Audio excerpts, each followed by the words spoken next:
Hi everyone, welcome to Ramesh sir classes. ఈరోజు మనము ఫిబ్రవరి 28వ తారీఖు ఉన్నటువంటి కరెంట్ అఫైర్స్ని డిస్కస్ చేద్దాం. అందరికీ గుడ్ ఈవినింగ్. అదేవిధంగా ఎవరైతే ప్రాపర్గా నోట్ మేకింగ్ చేసుకుంటున్నారో వాళ్ళందరికీ ఖచ్చితంగా ఈ కరెంట్ అఫైర్స్ అనేవి ఉపయోగపడతాయండి. సో నేను ప్రతిసారి చెప్తూనే ఉంటాను, మళ్ళీ చెప్తూనే ఉంటాను. ఎందుకంటే చాలామంది నోట్ మేకింగ్ చేసుకోరు, విని వదిలేస్తే ఉపయోగం ఉండదు. పుస్తకంలో ఉండాలి ఫస్ట్, ఆ పుస్తకం నుంచి మస్తకంలోనికి రావాలి. అదండి కాన్సెప్ట్. సో అంతే తప్ప డైరెక్ట్గా ఎవరికి మస్తకంలోకి వెళ్ళవు. ఫస్ట్ పుస్తకంలోకి వెళ్ళాలి అంటే మన సొంతగా నోట్ మేకింగ్ చేసుకోవాలి. విని వదిలేయటం కాదు, ముందు మీరు రాసుకోండి, నోట్ డౌన్ చేసుకోండి. ఆ తర్వాత జస్ట్ క్లాస్కి వచ్చే ముందు అంటే క్లాసు వినే ముందర నిన్నేం చెప్పారన్నది జస్ట్ ఒక 5 నిమిషాలు చూడండి. అలా మీరు రెగ్యులర్ యాక్టివిటీస్ చేస్తూ ఉండడం వల్ల మనకి గుర్తుండిపోతూ ఉంటాయి కరెంట్ అఫైర్స్ అనేవి. అది కూడా మనం ఎగ్జామ్ పాయింట్ ఆఫ్ వ్యూలో గన్ షాట్గా వచ్చేటువంటి కరెంట్ అఫైర్స్ని డిస్కస్ చేస్తున్నాం. సో అందువల్ల మీకు ఈజీగా ఎగ్జామ్ ఓరియంటేషన్లో నేను మీకు అందించడం జరుగుతుంది. అది మీకు ఈజీగా గుర్తుండిపోతాయి. ఓకేనండి. సో ఈ వీడియోస్ చివరి వరకు చూడండి. ఏదో పైన చూస్తే ఇబ్బందిగా ఉంటుంది. సో అందువల్ల మీరు చివరి వరకు ప్రాపర్గా చూడండి. ఒక్కొక్కసారి అర్థం కాలేదనుకోండి, అంటే నోట్స్ రాసుకునేటప్పుడు కొంచెం అర్థం కాలేదనుకోండి, పాస్ చేసి లేదా మళ్ళీ బ్యాక్ వచ్చి ఇంకొకసారి నోట్స్ రాసుకోండి.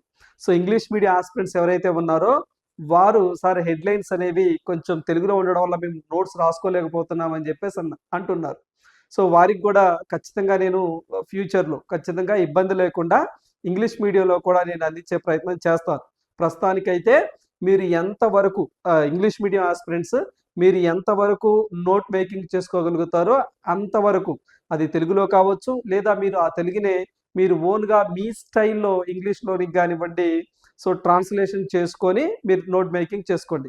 ఖచ్చితంగా మీకు ఎగ్జామ్కి ఏవైతే మీ exam for example SI constable కానివ్వండి, డిఎస్సి కానివ్వండి, మీ ఎగ్జామ్ యొక్క 20 days లేదా 1 month ఉంది అని అనగానే నేను చేయాల్సింది నేను చేస్తాను. ఖచ్చితంగా మీరు ఏవైతే ఎక్స్పెక్ట్ చేస్తారో అంతా ఖచ్చితంగా నేను చేస్తాను. ఓకేనా? సో ముందే చెప్పను అది చేస్తాను ఇది చేస్తానని, ఖచ్చితంగా చేసి చూపిస్తాను. ఓకేనా? రైట్.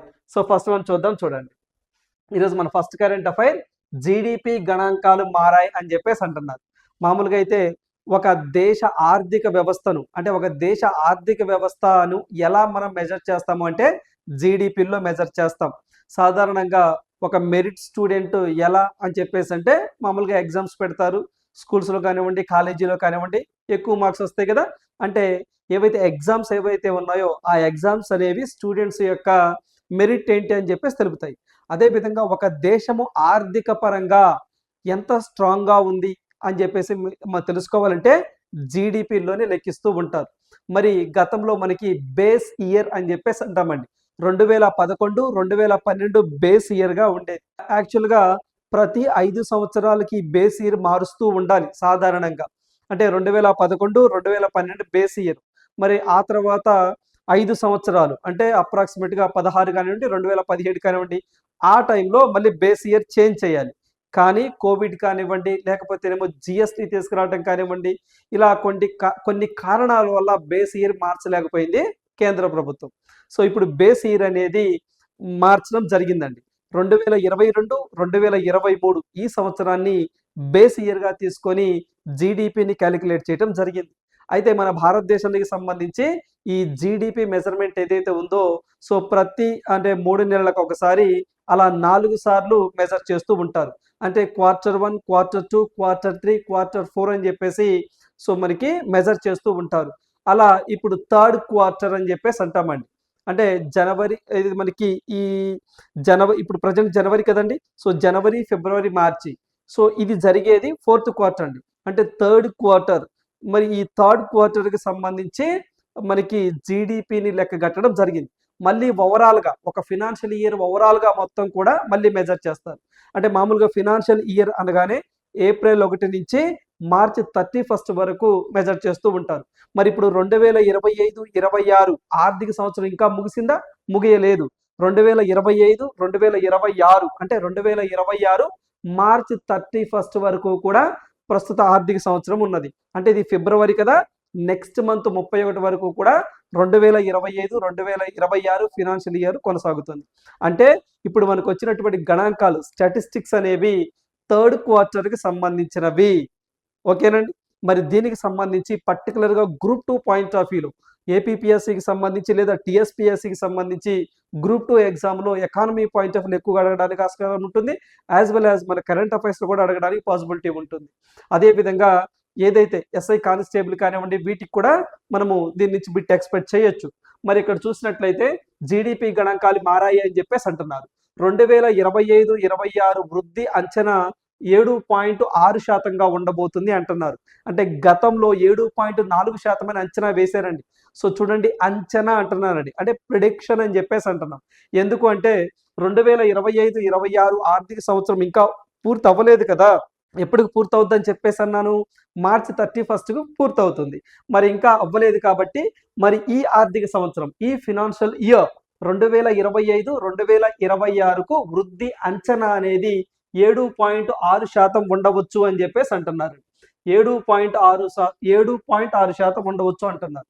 అక్టోబర్ డిసెంబర్ చెప్తున్నాను కదా, ఇది Q3 అని చెప్పేసి అంటాం, అంటే క్వార్టర్ 3 అని చెప్పేసి అంటామండి. October, November, December.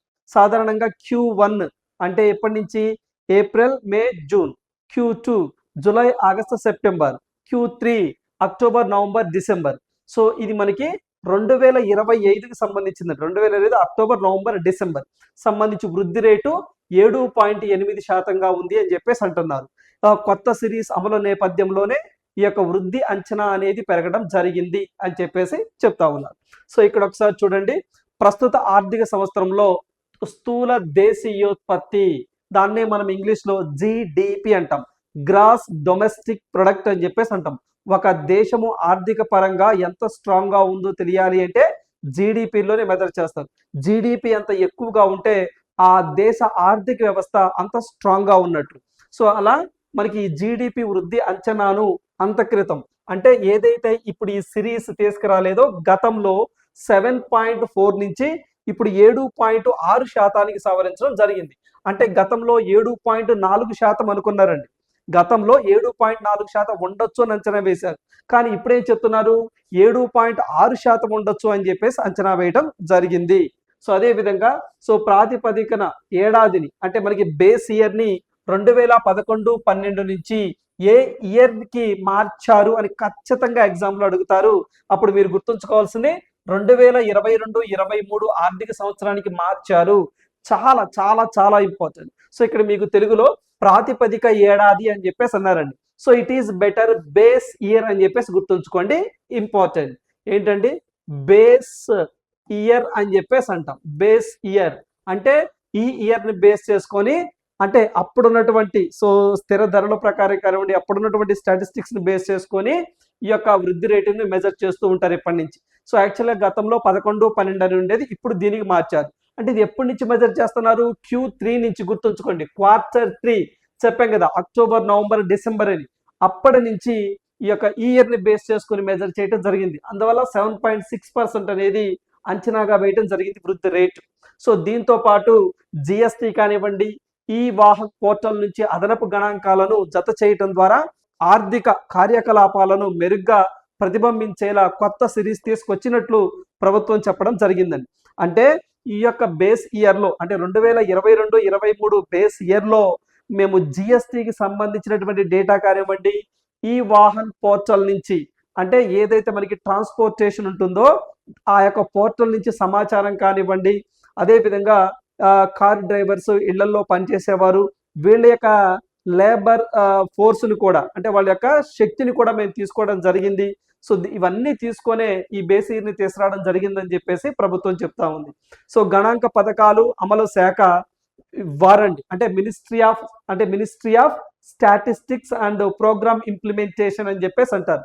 సో వారు new series of annual and quarterly national account estimates ను విడుదల చేయడం జరిగింది. సో గుర్తుంచుకోండి, మన భారతదేశంలో సో ఏదైతే మనకి annual and quarterly national account estimation ఎవరు అంటే ministry of statistics and programme implementation వారు విడుదల చేస్తూ ఉంటారు. రైట్. సో ఇప్పుడు మీరు ఒకసారి చూసినట్లయితే, ఇప్పుడు ఒకసారి కొంత డేటా చూద్దాం. చూడండి, సో మెయిన్ గా ఇక్కడ మనం గుర్తుంచుకోవాల్సిన పాయింట్ ఏంటి సార్ అంటే, ఇదిగోండి, ఈ బేస్ ఇయర్ ఏదైతే ఉందో ఈ బేస్ ఇయర్ ని 2011-12 నుంచి 2022-23కు మార్చడం జరిగింది. ఫస్ట్ ఇది కోర్ పాయింట్. ఓకేనా? సో అదే విధంగా మరి ఈ బేస్ ఇయర్ అనేది ప్రతి 5 సంవత్సరాలకు మారుస్తూ ఉంటారు. సో గతంలో ఎందుకు మార్చలేదు సార్ అంటే కోవిడ్ కానివ్వండి, తర్వాత జిఎస్టీ రిఫార్మ్స్ కానివ్వండి, వీటి వల్ల కేంద్ర ప్రభుత్వం మార్చలేదు. ఇప్పుడు మార్చడం జరిగింది. రైట్. సో ఇప్పుడు మీకు ఇంకో కాన్సెప్ట్ చెప్తాను చూడండి. ఇదే ఏంటి సార్ అంటే మరి దీనికి సంబంధించి Q3 అని చెప్పేసి అన్నామండి. అంటే తొలి త్రైమాసికం లేదా Q3. చూడండి ఒకసారి. తొలి త్రైమాసికం తెలుగులో అయితే, ఇంగ్లీష్లో అయితే Q3 అని చెప్పేసి అంటాం. సో దాన్ని మనము Q3 అని చెప్పేసి అంటామండి. Q3 అని చెప్పేసి అంటాం. ఇలా ఇప్పుడు ప్రజెంట్ Q3 కదా మెజర్మెంట్ వచ్చింది. సో మనం ఫస్ట్ తొలి త్రైమాసికం గురించి ఫస్ట్ కాడి నుంచి మనం మాట్లాడదాం. చూడండి ఏంటి సార్ అంటే Q1 అని చెప్పేసి అంటాం. అంటే Q1 తొలి త్రైమాసికం అని చెప్పేసి అంటామండి. ఈ తొలి త్రైమాసికం ఎప్పటి నుంచి అంటే ఏప్రిల్ నుంచి ఏప్రిల్, మే, జూన్ వరకు అండి. జూన్. సో ప్రతి 3 నెలలకు ఒకసారి క్యాలిక్యులేట్ చేస్తారు అని చెప్పేసి అన్నాం. సో అది గతంలో ఎంత ఉండేది? 7.8%గా ఉందండి. 7.8%గా ఉంది. నెక్స్ట్ సో మనకి Q2 అంటే Q2 ఎస్టిమేషన్స్ ఎలా ఉన్నాయి? జూలై నుంచి అండి. సో జూలై, ఆగస్టు, సెప్టెంబర్ అండి, 3 నెలలు. మరి ఇది ఎట్లా ఉండేది? వృద్ధి రేటు 8.2%గా ఉన్నది.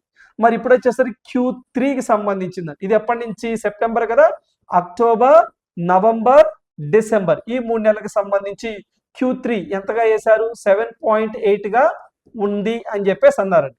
7.8గా ఉన్నది అని చెప్పేసి అంటున్నారు. రైట్. సో ఇక్కడ మీరు చూసినట్లయితే ఇక్కడ చూడండి ఒకసారి. సో మరి ఇప్పుడు బేస్ ఇయర్, మరి ఇది ఏ బేస్ ఇయర్ని బేస్ చేసుకొని ఇది అంటే 2011-12ను బేస్ చేసుకొని ఏంటండి 2011-12 బేస్ చేసుకొని ఇంత వృద్ధి రావచ్చు అని చెప్పేసి అంచనా వేశారు. ఇప్పుడేం జరిగింది అంటే ఇప్పుడు మనకి 2022-2023 బేస్ ఇయర్ అని చెప్పేసి అన్నాగా. మరి దీన్ని బేస్ చేసుకుంటే దీన్ని ఎంతగా పెంచారు ఇప్పుడు అంటే 6.8కి తగ్గించారండి. సో తగ్గించారు అంటే తగ్గడం కానీ పెరగడం కానీ ఉంది. సో అది 6.7కి తగ్గింది. ఓకేనా? ఎంత తగ్గించారు ఎంత పెంచారు అంటే ఇక్కడ తగ్గిందండి, 6.7కి తగ్గింది. మరి ఇక్కడ సేమ్ Q2. సో ఇది ఎంత సార్? 8.2 కాస్త ఎంత అయింది? 8.4 అయింది. అంటే ఏమైంది? పెరిగిందండి, పర్సంటేజ్ పెరిగింది, పెంచారు. మరి ఇక్కడ మళ్ళీ చెప్తున్నానండి, ఇక్కడ సేమ్ ఇక్కడ మనకి 2022-23 బేస్ ఇయర్నే తీసుకున్నారు. సో పాదాన్ని లెక్క కట్టలేదు. ఇక్కడి నుంచి బేస్ ఇయర్ స్టార్ట్ అయింది. రేపు మీకు ఎగ్జామ్ లో 2022-23కి సంబంధించి బేస్ ఇయర్ ఏ క్వార్టర్ నుంచి సో మీరు తీసుకున్నారు అంటే ఇదిగోండి. సో మనకి 2025 అక్టోబర్, నవంబర్, డిసెంబర్ Q3 త్రైమాసికాన్ని బేస్ అప్పటి నుంచి దీన్ని తీసుకురావడం జరిగింది. ఓకేనా? ఇప్పుడు ఓవరాల్ గా మరి ఇప్పుడు Q4 కూడా ఉంది కదా, మనకి Q4 కూడా ఉంది కదా. సో అది ఎప్పటి నుంచి? జనవరి నుంచి అండి. జనవరి నుంచి ఎప్పటి వరకు? మార్చి వరకు. మరి మార్చి వరకు అంటే ఎంత? ఇంకా అవ్వలేదు కదా. సో ఇంకా మనకి ఇది ఫిబ్రవరి కదా, మార్చి అవ్వలేదు కదా. వస్తే దీని ఎంత ప్రొడక్షన్ మనం ఆన్సర్ చేయాలి అంటే ఎంతగా క్యాలిక్యులేట్ చేశారో మనం చేయాలి. సో ఇవి ప్రొడక్షన్లు కాదండి, ఇవి ఫిక్స్డ్, ఇది ఫిక్స్ అంటే అంత వృద్ధి రేటు సాధించాం. సో ఇది ఎంత అన్నది తెలియదు. కాకపోతే ఓవరాల్ గా అంటే 2025-26 మొత్తము జీడిపి గ్రోత్ రేట్ 25-26 ఓవరాల్ గా ఎంత అన్నది ఇక్కడ ఇంపార్టెంట్. ఓవరాల్ గా గతంలో 7.4 ఉండొచ్చు అని చెప్పేసి అన్నారు. ఇప్పుడు ఎంత అంటున్నారు? ఓవరాల్ గా 7.6% ఉండొచ్చు అంటున్నారు. సో ఇది గుర్తుంచుకోండి. ఇదే మీకు హెడ్ లైన్ లో ఇదిగోండి. నేను ఇక్కడ మీకు స్టార్టింగ్ లో 7.6 అని చెప్పేసి ఇదే. ఓకేనా? మొత్తం ఫినాన్స్ ఉండవచ్చు అన్నది అంచనా అండి. సో ఇది మీకు చెప్పాను. అయితే ఇంకొక పాయింట్ 7.6% అని చెప్పేసి అన్నా. సో ఇక్కడ మనం చూస్తే మరొక కాన్సెప్ట్ అండి. 2025-26కి సంబంధించి అంటే 2025-26 సో ఫినాన్షియల్ ఇయర్ లేదా ఆర్థిక సంవత్సరం అని చెప్పేసి అంటామండి. సో ఇయర్ లో వాస్తవ జీడిపి అని చెప్పేసి అంటామండి. ఏంటండి? వాస్తవ జీడిపి అని చెప్పేసి అంటాం. వాస్తవ జీడిపి. సో మనకి జీడిపి అంటే దీన్ని వాస్తవం అంటే రియల్ టైం జీడిపి అని చెప్పేసి అంటాం. ఈ రియల్ టైం జీడిపి అనేది స్థిర ధరల వద్ద ధరలు వద్ద ధరలు వద్ద ధరలు వద్ద అంటే కాన్స్టెంట్ ప్రైస్ అని చెప్పేసి అంటాం, కాన్స్టెంట్ ప్రైస్. సో దీని ధరల వద్ద 322.58 లక్షల కోట్లుగా చేరబోతుంది అని చెప్పేసి అంటున్నారు.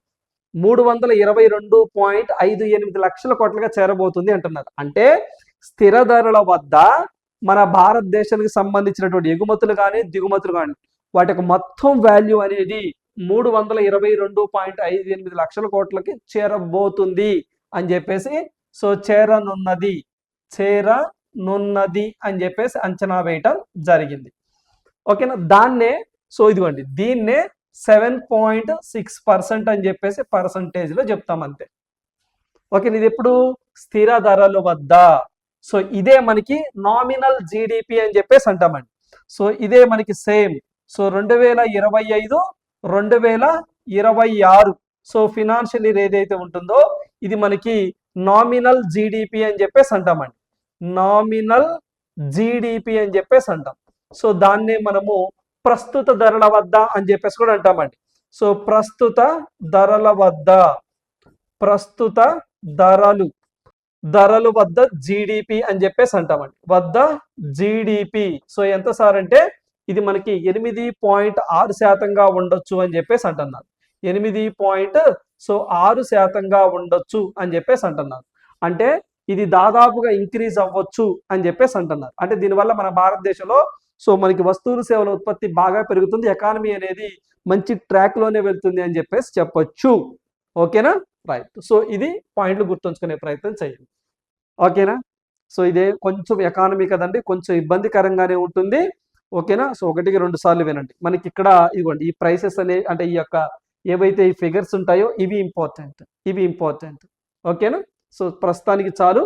ఇంకొంచెం వెళ్తే కొంచెం ఇబ్బందికరంగా ఉంటుంది. ఇబ్బంది మీన్స్ అదే మనము దీన్ని ఎకానమీ పరంగా జీడిపి అనే అంశం మేము చదువుకున్నప్పుడు లింక్ చేసుకొని చదువుకోవాలి. సో మెయిన్గా ఫ్యాక్ట్స్ ఎక్కువగా అడుగుతూ ఉంటారు. సో చూడండి ఒక్కసారి ఇక్కడ మనం చూస్తే ఒక్కసారి క్విక్ రివిజన్ ఇస్తానండి. సార్ డిఎస్సికి మేము ఇంత ప్రిపేర్ అవ్వాలా సార్? అమ్మ డిఎస్సికి అంత అవసరం లేదు. డిఎస్సికి జస్ట్ ఇదిగోండి ఇది చదువుకోవాలి 7.6 అని బేస్ ఇయర్ చూసారా, అది చదువుకుంటే సరిపోతుంది. ఓకేనా, మిగతా అన్ని ఏ ఎగ్జామ్కైనా అన్ని ఇలానే చదువుకోవాలి, ఒక ఎస్ఎస్సి డిఎస్సి కాకుండా. సో అందువల్ల డిఎస్సి వారికి నేను సపరేట్గా లైవ్ సెషన్స్ ప్రతిరోజు కరెంట్ అఫైర్స్ లైవ్ సెషన్స్ను నేను తీసుకొచ్చే ప్రయత్నం చేస్తాను. సో దానికి లైవ్లో నేను మీతో ఇంటరాక్ట్ అవుతాను. ఓకేనా, సరే. సో దీనికి సంబంధించి చూడండి, ఆర్థిక సంవత్సరం ఇంకా అవ్వలేదు కాబట్టి 7.6, గతంలో 7.4 అన్నారు, కానీ ఇప్పుడు ఆ 7.4 మర్చిపోండి, ఇప్పుడు 7.6గా ఉండొచ్చు అంటున్నారు. పర్టికులర్గా ఈ 3వ త్రైమాసికంలో ఇది కూడా గుర్తుంచుకోవాలి, ఎందుకంటే బేస్ ఇయర్ ఎక్కడి నుంచే కాబట్టి, కొత్త బేస్ ఇయర్ 2022-23 కొత్త బేస్ ఇయర్ ఎక్కడి నుంచే కాబట్టి ఇది గుర్తుంచుకోవాలి. సో అదేవిధంగా ఇక్కడ ఇది ఇంపార్టెంట్, ఇదేనండి మొత్తం అసలు మన కరెంట్ అఫైర్ మొత్తానికి బేస్ ఇదిగోండి. ఇప్పుడు బేస్ ఇయర్ అనేది 22-23కి మార్చడం జరిగింది. సో వీటితో పాటు జిఎస్టీకి సంబంధించి ఈ వాహన పోర్టల్ సమాచారాన్ని మొత్తాన్ని కూడా క్రోడీకరించి వివిధ సైంటిఫిక్ పద్ధతుల్లో క్రోడీకరించి ఈ సంవత్సరాన్ని బేస్ ఇయర్గా తీసుకోవడం జరిగిందని చెప్పేసి మనకి ministry of statistics and programme implementation వారు చెప్పడం జరిగింది. అదేవిధంగా సో Q1, Q2, Q3 ఈ కాన్సెప్ట్ అంతా గ్రూప్ 2 SI కానిస్టేబుల్స్ వీటికి ప్రిపేర్ అవుతారు చూసారా, వాళ్ళకి ఖచ్చితంగా చదవాల్సిందే సార్. ఇవి చదవాల్సిందే నో డౌట్. ఎందుకంటే సో రేపు ఎగ్జామ్లో అడగడానికి పాసిబిలిటీ ఉంటుంది. పర్టికులర్ ఇదైతే ఇంకా బాగా గుర్తుంచుకోవాలి, 7.8. సో ఇక్కడి నుంచే బేస్ ఇయర్ స్టార్ట్ అవడం జరిగిందన్నాం. సో Q4 ఎంత సార్ అంటే ఇంకా తెలియదు. సో మనకి మార్చి కదా, ఏప్రిల్లో డిస్కస్ చేద్దాం అదెంతో. ఆ ఏప్రిల్లో కూడా నేను ఈ కాన్సెప్ట్ అంతా మళ్ళీ చెప్తాను. ఓకేనా, రైట్. నెక్స్ట్ మనం చూద్దాం. సో అదేవిధంగా స్థిర ధరల వద్ద అండ్ ప్రస్తుత ధరల వద్ద సో క్యాలిక్యులేట్ చేస్తే స్థిర ధరల వద్ద 7.6గా ఉండొచ్చు అంటున్నారు. ప్రస్తుత ధరల వద్ద అయితే మాత్రం 8.6గా ఉండొచ్చు అని చెప్పేసి లెక్క కట్టడం జరిగింది. రైట్, అంచనా వేయటం జరిగింది. నెక్స్ట్ మనం చూద్దాం. చూడండి my dear aspirants, right, Afghanistan పై పాక్ దాడులు చేయటం జరిగింది. చూడండి, ఏవైతే మనం ఒకప్పుడు పాకిస్తాన్ మీద చేసాం ఆపరేషన్ సింధు, ఇప్పుడు పాకిస్తాన్ వాళ్ళు ఆఫ్ఘనిస్తాన్ మీద దాడి చేశారు. మనకి ఆఫ్ఘనిస్తాన్కి పాకిస్తాన్కి మధ్యలో ఒక లైన్ ఉంటుంది, డ్యూరాండ్ లైన్ అని చెప్పేసి అంటాం. సో ఆ డ్యూరాండ్ లైన్ని ఆఫ్ఘనిస్తాన్ వాళ్ళు గుర్తించలేదని. సో అక్కడ ఏదైతే వీళ్ళకి కొంచెం కన్ఫ్లిక్ట్ అనేది జరుగుతూ ఉన్నది. మరి ఇక్కడ చూస్తే ఆపరేషన్ గజబ్ లీల్ హక్ అనే పేరుతో ఈ పాకిస్తాన్ వారు ఆఫ్ఘనిస్తాన్ మీద దాడి చేయడం జరిగింది. ఓకేనా, ఆఫ్ఘనిస్తాన్లో ఉన్నటువంటి కొన్ని ప్రాంతాలు కబూల్, కాందహార్ అని పంక్తని ఇలాంటి ప్రావిన్సెస్ మీద దాడి చేయడం జరిగింది. సో మనకి అక్లో 274 మంది తాలిబాన్లు మృతి చెందారని, 400 మందికి గాయాలయ్యాయని, వివాదాలను దౌత్య మార్గాలలో పరిష్కరించుకోవాలని సో ఓకేనా ఒక దొంగ చెప్పడం జరిగింది. సో చైనా వారు ఓకే మన ఫ్రెండ్. అంటే ఈ రెండు దేశాల మధ్య ఏదైతే కొంచెం కన్ఫ్లిక్ట్ ఉందో ఇవి దౌత్య మార్గాల ద్వారా పరిష్కరించుకోవాలి, యుద్ధం చేసుకోకూడదు అని చెప్పేసి చెప్తున్నారు. అదే సార్ మరి రష్యా ఉక్రెయిన్తో యుద్ధం చేస్తుందిగా, చెప్తారండి, చెప్పడానికే చెప్తారు అంతే. ఓకేనా.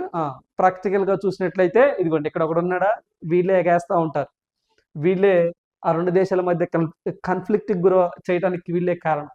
సరే అది వేరే విషయం. ఇక్కడ మనం చూసినట్లయితే రేపు మీకు ఎగ్జామ్లో ఒక ఆపరేషన్ వచ్చింది, ఆపరేషన్ గజబ్ లీల్ హక్ అని చెప్పేసి అంటాం. ఏంటంటే ఆపరేషన్ పేరు, సో ఆపరేషన్ గజబ్ లీల్ హక్ అని చెప్పేసి అంటామండి, హక్ అని చెప్పేసి అంటాం. సో ఈ ఆపరేషన్ ఎవరిపై చేపట్టారు, పాకిస్తాన్ వారు ఆఫ్ఘనిస్తాన్ మీద చేపట్టడం జరిగింది. రైట్. సో ఈ ఆపరేషన్ లో భాగంగా ఆఫ్ఘనిస్తాన్ లో ఉన్నటువంటి కబూల్ కానివ్వండి, అదే విధంగా సో మనకి కాందహార్ కానివ్వండి, పంక్తి కానివ్వండి, సో పంక్తియా అని చెప్పేసి అంటామండి, పంక్తియా, ఇవన్నీ కూడా ప్రావిన్సెస్ అంటే ప్రాంతాలు అని చెప్పేసి అంటామండి. ఓకేనా. సో ఈ యొక్క ప్రాంతాలపైన వీళ్ళు ఆపరేషన్ గజబ్ లీల్ హక్ అనే పేరుతో డ్రోన్ల వర్షం కురిపించడం జరిగింది. అంటే సో మిజైల్స్ ఇలాంటివి పంపించి సో దాడులు చేస్తూ ఉన్నారు. మరి చూద్దాం మరి ఏం జరిగిద్దో. చిలిగి ఈ మళ్ళీ ఇదొక యుద్ధం చూడండి. ప్రపంచ దేశాలన్నీ కూడా ఇప్పుడు రష్యా ఉక్రెయిన్ వార్లో ఉన్నాయా, ఇప్పుడు ఇరాన్ మీద ఇజ్రాయెల్ దాడి చేస్తుందండి, అంటే అమెరికా సపోర్ట్తో. ఇండైరెక్ట్గా అమెరికానే వెనక నుండి నడిపిస్తూ ఉంది. ఆల్రెడీ రష్యా ఉక్రెయిన్ వార్ జరుగుతూ ఉంది, ఆల్రెడీ పాలస్తీనా ఇజ్రాయెల్కి జరుగుతూ ఉన్నది, ఇంకేం ఆగలేదు. మళ్ళీ ఇప్పుడు ఇజ్రాయెల్ వాళ్ళు ఇరాన్ మీద దాడి చేస్తూ ఉన్నారు. ప్రపంచంలో ఏదో ఒక మూల ఏదో ఒక అశాంతి జరుగుతూనే ఉందండి. ప్రపంచం ఎప్పుడు కూడా ఒకవేళ ఉన్నా కొన్ని శక్తులు ఉండనివి, అవంతే, అవి ఎప్పుడు అలా జరుగుతూనే ఉంటాయి, అవి కామనే. ఇప్పుడు మీరు కాంపిటేటివ్ ఎగ్జామ్లోకి వచ్చారు కాబట్టి మీరు చదువుతున్నారు. గతంలో జాబ్ వచ్చిన ఉన్నారు కదా, అదే మీ సీనియర్స్, వాళ్ళు కూడా గతంలో కొన్ని కాన్ఫ్లిక్ట్ గురించి చదివే, ఇద్దరు గురించి చదివే వాళ్ళు ఎక్స్పీరియన్సెస్ చేశారు. చదవాల్సిందే, తప్పదు, ఎగ్జామ్ పాయింట్ ఆఫ్ వ్యూ. ఓకేనా. సో మరి ఈ ఆపరేషన్ పేరు ఒకటి గుర్తుంచుకునే ప్రయత్నం చేయండి. ఇంకొక పాయింట్, పాకిస్తాన్కి ఆఫ్ఘనిస్తాన్కి మధ్య మీకు ఒక లైన్ చెప్పాను, డ్యూరాండ్ లైన్ అని చెప్పేసి అన్నానండి. సో ఇక్కడ చూడండి, ఏదైతే మనకి పాకిస్తాన్కి సంబంధించి, సో మనకి పాకిస్తాన్ అండ్ ఆఫ్ఘనిస్తాన్కి సంబంధించి ఈ రెండు దేశాల మధ్య దూరం వచ్చేసరికి, అంటే ఈ డ్యూరాండ్ లైన్ ఏదైతే ఉందో, డ్యూరాండ్ లైన్ ఏదైతే ఉందో అంటే సరిహద్దు, ఈ డ్యూరాండ్ లైన్ ఏదైతే ఈ రెండు దేశాల మధ్య సరిహద్దు వచ్చేసరికి సో మనకి 2611 కిలోమీటర్లని, అదే విధంగా సో 2640 కిలోమీటర్లు అని చెప్పేసి అంటున్నారండి. కొన్ని సందర్భాల్లో అంటే కొన్ని సందర్భాల్లో 2611 అని, సో కొన్ని సందర్భాల్లో 2640 కిలోమీటర్లు, అంటే ఈ రెండు దేశాల మధ్య డ్యూరాండ్ లైన్ యొక్క పొడవు, అదొకటి గుర్తుంచుకోండి. ఓకేనా. సో ఈ యొక్క డ్యూరాండ్ లైన్ ఏదైతే ఉందో, ఈ డ్యూరాండ్ లైన్ ని అప్పట్లో డ్యూరాండ్ అని చెప్పేసి బ్రిటిష్ గవర్నమెంట్ లో సెక్రటరీగా పనిచేశారు వాళ్ళు, అండ్ డ్యూరాండ్ ప్లస్ ఆఫ్ఘనిస్తాన్కి సంబంధించినటువంటి కింగ్డమ్ రెహమాన్ ఖాన్ అని చెప్పేసి అంటామండి, రెహమాన్ ఖాన్ అని చెప్పేసి అంటాం, ఖాన్. సో అప్పట్లో ఆఫ్ఘనిస్తాన్ పరిపాలించినటువంటి ఒక సో మనకి ఏదైనా ఒక కింగ్ అని చెప్పేసి అనొచ్చు. ఓకేనా. సో మరి వీరి మధ్య 1893లో ఈ డ్యూరాండ్ లైన్ సంబంధించినటువంటి సో మనకి ఒప్పందం జరిగింది. అయితే ఈ డ్యూరాండ్ లైన్ ని ఆఫ్ఘనిస్తాన్ వాళ్ళు గుర్తించడం లేదు. ఓకే. సో అందువల్ల కొంచెం కన్ఫ్లిక్ట్ గా ఉంది, గుర్తుంచుకోండి. రైట్. సో ఇప్పుడు మరికి కొన్ని పాయింట్లు ఏంటి సార్ అంటే, సో మరికొన్ని పాయింట్లు చూసినట్టయితే మెక్మోహన్ రేఖ అని చెప్పేసి అంటామండి. ఏ రెండు దేశాల మధ్య, ఇండియా అండ్ చైనా. ఓకేనా. రాడిక్లిఫ్ లైన్ అని చెప్పేసి అంటాం, ఇండియా అండ్ పాకిస్తాన్. ఓకేనా. అవి కూడా ఇక్కడ కవర్ చేశాను, గుర్తుంచుకోండి, స్టాటిక్ పార్ట్. సో ఇక్కడ చూడండి ఏంటి సార్, ఒకటి వచ్చేసరికి సో మెక్మోహన్ రేఖ అని చెప్పేసి అంటామండి, మోహన్ రేఖ అని చెప్పేసి అంటాం, మెక్మోహన్ లైన్ అని చెప్పేసి అంటాం, లైన్. ఏ రెండు దేశాల మధ్య, సో రైట్, ఏ రెండు దేశాల మధ్య, ఇండియా అండ్ చైనా. చైనా మధ్య. దాదాపుగా 890 కిలోమీటర్లు ఉంటుందండి. నెక్స్ట్ వచ్చేసరికి రడిక్లిఫ్ అని చెప్పేసి అంటామండి. సో రడిక్లిఫ్ అని చెప్పేసి అంటాం. ఇదేంటి సార్ అంటే ఇండియా అండ్ పాకిస్తాన్. ఓకేనా, రైట్. ఈ పాయింట్ గుర్తుంచుకొని సరిపోతుంది. సో మెయిన్గా ఏంటి సార్ అంటే ఇదిగోండి. సో మనకి ఆపరేషన్ గజబ్ లిల్ హక్ ఏ దేశం మీద చేసింది అని చెప్పేసి అని అడుగుతారు. ఓకేనా, రైట్. ఆఫ్ఘనిస్తాన్ మీద చేసింది పాకిస్తాన్. అయితే పాకిస్తాన్ మనల్ని అంటుంది భారతదేశమే ఇది కావాలని ఆఫ్ఘనిస్తాన్ని రెచ్చగొడతా ఉంది. సో అందువల్ల ఆఫ్ఘనిస్తాన్ వాళ్ళు మా మీదకి వస్తున్నారు అని చెప్పేసి మన మీద కూడా అక్కస్సు వెళ్ళగప్పుతున్నారు, అంతే కదా. సో అంటే బురద జల్లటం, ఎదుటి వ్యక్తి మీద బురద జల్లటం, లైక్ దట్. నెక్స్ట్ వన్ చూద్దాం. చూడండి ఇక్కడ మీకు సార్ చూసినట్లయితే, సో ఒక మ్యాప్లో చూడండి, ఇక్కడ ఏదైతే ఇదిగోండి. సో ఇక్కడ మీకు ఆఫ్ఘనిస్తాన్, ఇది వచ్చేసరికి ఏమో పాకిస్తాన్ అండి. ఇదిగోండి డ్యూరాండ్ లేక్ ఏదైతే ఉందో ఇదిగోండి, ఇది ఉంది చూసారా. సో ఇది మనకి డ్యూరాండ్ లైన్ అని చెప్పేసి అంటాం. సో ఇదంతా కూడా ఇది ఆఫ్ఘనిస్తాన్, క్యాపిటల్ కాబూల్. ఓకేనా, ఇదిగోండి ఇది పాకిస్తాన్ అండి, ఇది పాకిస్తాన్. సో ఈ ప్రాంతం దగ్గరే కొంచెం ఇబ్బందికరంగా ఉంది. సో అందువల్ల ఈ డ్యూరాండ్ లైన్ దగ్గరే గతంలో కూడా ఘర్షణలు జరగడం జరిగింది, రైట్. సో అందువల్ల ఇది మనకి వార్తల్లోనికి రావడం జరిగింది, రైట్, గుర్తుంచుకోండి. నెక్స్ట్ వన్ చూద్దాం. చూడండి, ఐఎన్ఎస్ అంజదీప్ యుద్ధ నౌక ప్రారంభం. చూడండి, మనము ఫిబ్రవరి 24వ తారీఖు డిస్కస్ చేసినట్టున్నామండి. ఈ ఏదైతే ఐఎన్ఎస్ అంజదీప్ యుద్ధ నౌక ప్రారంభించబోతున్నారు 27వ తారీఖు, అంటే కమిషనింగ్ అంటామండి, ప్రారంభించడం. కొంత టెర్మినాలజీ కూడా మనం తెలుసుకోవాలండి. లాంచ్డ్ వేరు, కమిషనింగ్ వేరు. ఓకేనా, ఆ వేరియేషన్ ఏంటో చెప్తాను చూడండి. సో ఇక్కడ మనకి ఏదంటే, సో మనకి ఐఎన్ఎస్ ఇండియన్ నావల్ షిప్ అంజదీప్ యుద్ధ నౌక. It is a so anti submarine warfare అని చెప్పేసి అంటాం. దీనిని నావల్ చీఫ్ సో త్రిపాఠి గారు అండి. సో మనకి దినేష్ కుమార్ త్రిపాఠి గారు నిన్న చెన్నై పోర్టులో కమిషనింగ్ చేయటం జరిగింది. మరి దీనికి సంబంధించి చూస్తే భారత నౌకాదళ అవసరాల నిమిత్తం డాల్ఫిన్ హంటర్ ఇంజనీరింగ్ టెక్నాలజీతో, అంటే సాంకేతికతో రూపొందించినటువంటి యుద్ధ నౌక ఐఎన్ఎస్ అంజదీప్ను శుక్రవారం చెన్నైలో ప్రారంభించారు. ఏ టెక్నాలజీని యూజ్ చేశారు దీంట్లో అంటే, సో డాల్ఫిన్ హంటర్ ఇంజనీరింగ్ టెక్నాలజీని ఉపయోగించడం జరిగింది. ఓకేనా, సో మరి ఎక్కడ ప్రారంభించారు? చెన్నై పోర్ట్లో ప్రారంభించారు. ఇవి మన గతంలో కూడా అంటే ఫిబ్రవరి 24వ తారీఖును కూడా మనం డిస్కస్ చేసాం. సో అప్పుడు మీకు చెప్పానండి. సో ఇది ప్రారంభించిన తరువాత మళ్ళీ దీని గురించి పూర్తిగా చెప్తానని చెప్పేసి అన్నాను. నాకు గుర్తుంది, మరి మీకు కూడా గుర్తుంది అని నేను అనుకుంటున్నాను. ఓకేనా, రైట్. సో ఇక్కడ మరి దీనికి సంబంధించి చూద్దాం. చూడండి, మరి దీనికి సంబంధించి చూసినట్లయితే ఈ యొక్క ఐఎన్ఎస్ అంజదీప్ ఏంటంటే ఐఎన్ఎస్ అంజదీప్ అని చెప్పేసి అంటామండి. ఏ దీప్? అంజదీప్ అని చెప్పేసి అంటాం. ఈ యొక్క ఐఎన్ఎస్ అంజదీప్ గురించి మనం మాట్లాడుకున్నట్లయితే, సో ఇది మనకి ఇట్ ఈస్ యాంటీ సబ్మెరైన్. ఏంటండి? Anti submarine warfare shallow water craft అని చెప్పేసి అంటాం. వాటర్ క్రాఫ్ట్ అని చెప్పేసి అంటాం. ఓకేనా, రైట్. అంటే ఏంటి సార్ అంటే వాటర్లో గస్తీ కాయటం, అంటే సముద్ర మార్గంలో సబ్మెరైన్స్ ఏమైనా ఇల్లీగల్గా సో మన జలభాగంలోకి వచ్చిన వాటిని డెస్ట్రాయ్ చేయటం, ఇలాంటివన్నీ కూడా గస్తీ కాయటం, ఇలాంటివి చేస్తూ ఉంటుంది అన్నట్టు. సో నెక్స్ట్ వన్ చూసినట్లయితే మరి ఇది ఎక్కడ ప్రారంభించారు అంటే చెన్నై పోర్ట్ అని చెప్పేసి అంటాం. ఎవరు ప్రారంభించారు అంటే, సో మనకి చెప్పాం కదా, సో మనకి దినేష్ కుమార్ త్రిపాఠి అని చెప్పేసి అంటామండి. సో మనకి దినేష్ కే అంటే కుమార్ త్రిపాఠి అని చెప్పేసి అంటాం. త్రిపాఠి ఎవరైనా? సో నావల్ చీఫ్ వారు ప్రారంభించారు. సో దీన్ని తయారు చేసింది ఎవరు అంటే మ్యానుఫ్యాక్చర్డ్ బాయ్ ఎవరు సార్ అంటే, సో మనకి Guardian research ship builders and engineers అని చెప్పేసి అంటాం. It is located in Kolkata. Kolkata అని చెప్పేసి అంటామండి. సో షార్ట్ ఫామ్లో GRSE అని చెప్పేసి అంటాం. అంటే garden reach ship builders and engineers Kolkata వాళ్ళు దీనిని తయారు చేయటం జరిగింది. ఓకేనా, రైట్.